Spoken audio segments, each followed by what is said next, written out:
देवीलाल मेरे मुकाबले में खड़े हुए तो देवीलाल को मैंने 11,500 वोट से हराया।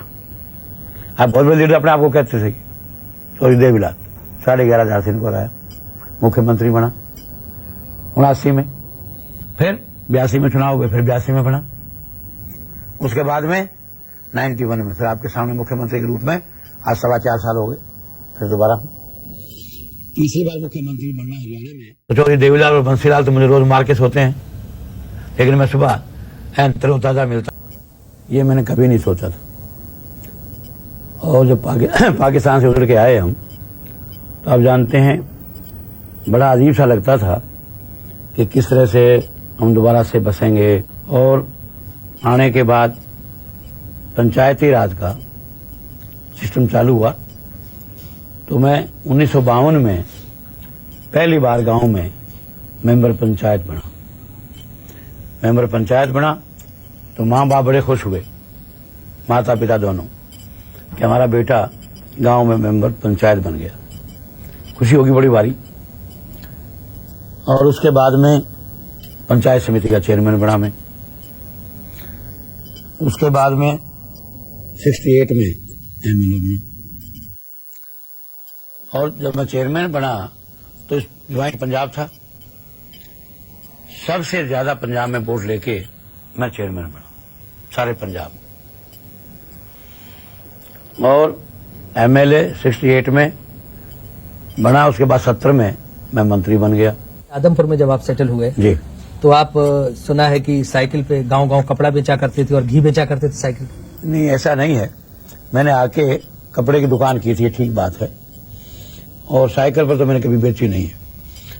और जब पाकिस्तान से उधर के आए थे, उस समय कारोबार तो कुछ करना था, और कपड़े की दुकान छोटा आदमी कर भी नहीं सकता। हालांकि फिर भी हमने कपड़े की दुकान की। फिर उसके बाद में घी का बिजनेस शुरू किया। आप ठीक कहते हैं। आप जाइए कभी, पंजाब तो दूर नहीं, लुधियाना में आप यूं पूछिए कि घी है आपके पास, वो कहेगा है। देसी घी की दुकान पर जाएंगे तो ये कहाँ का है? आदमपुर का है। किसका है? भजनलाल का है। इतना नाम चला है मेरा। देसी घी बेचने में जो भजनलाल का नाम था, जो साख थी, राजनीति में साख क्यों नहीं जम पा रही? राजनीति में से ज्यादा जम रही है, और यही कारण है कि सब लोग आज मेरा साथ देते हैं।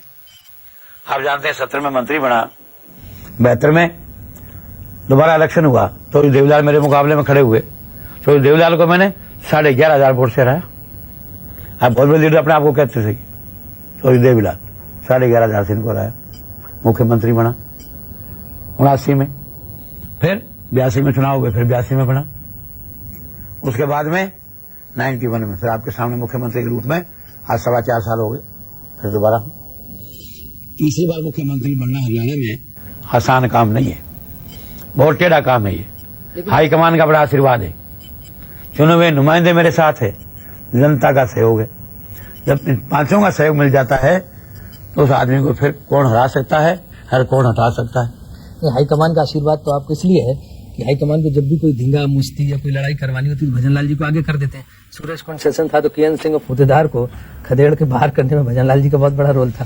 सीनियर मुख्यमंत्री होने के नाते से जब भी कोई पार्टी में क्राइसिस आए तो मेरा धर्म और कर्तव्य बनता है कि उस क्राइसिस में जो भी मैं हाथ बटा सकूं, प्रधानमंत्री जी का भी और कांग्रेस पार्टी को मजबूत करने के लिए, तो मुझे करना चाहिए।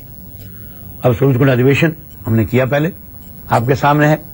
कुछ भाइयों ने कोशिश की तारपीड़ो करने की, हमने उनको समझाया, वो लाठी या डंडा नहीं चलाया उन पे। लेकिन जब किरण सिंह भाषण दे रहे थे, मंच के सामने नारेबाजी कर रहे, तब तो आपने उनको धीरे धीरे धकेल के बाहर कर दिया था पंडाल के। धीरे धीरे हाथ जोड़ के ले गए, सिर्फ उनको धकेलने की बात नहीं है, बात करते करते आगे जरा बात करते हैं। वैसे अगर जरूरत पड़ती तो लठैतों का इंतजाम भी आपने किया? नहीं, लठैतों की जरूरत ही नहीं है। वैसे इंतजाम था? नहीं, क्या जरूरत है उसकी? कांग्रेस में लोग कहते हैं कि उनके पास अकेले आप ऐसे मुख्यमंत्री हैं जो साम दाम दंड भेद तीनों में माहिर है। देखिए, ये तो कहने वाले तो कहेंगे कुछ भी, लेकिन राजनीति में सब कुछ चलता है, सब कुछ करना भी पड़ता है। कई दफा जिन्होंने आपका साथ नहीं दिया उनको आपने राजनीति में खत्म भी कर दिया। नहीं, हमने खत्म नहीं किया, अपने कारनामों से, अपने मुकद्दर से आदमी खत्म होता है, किसी के करने से नहीं हो सकता। किसी से करने हो तो चौधरी देवीलाल और बंसीलाल तो मुझे रोज मार के सोते हैं, लेकिन मैं सुबह तरोताजा मिलता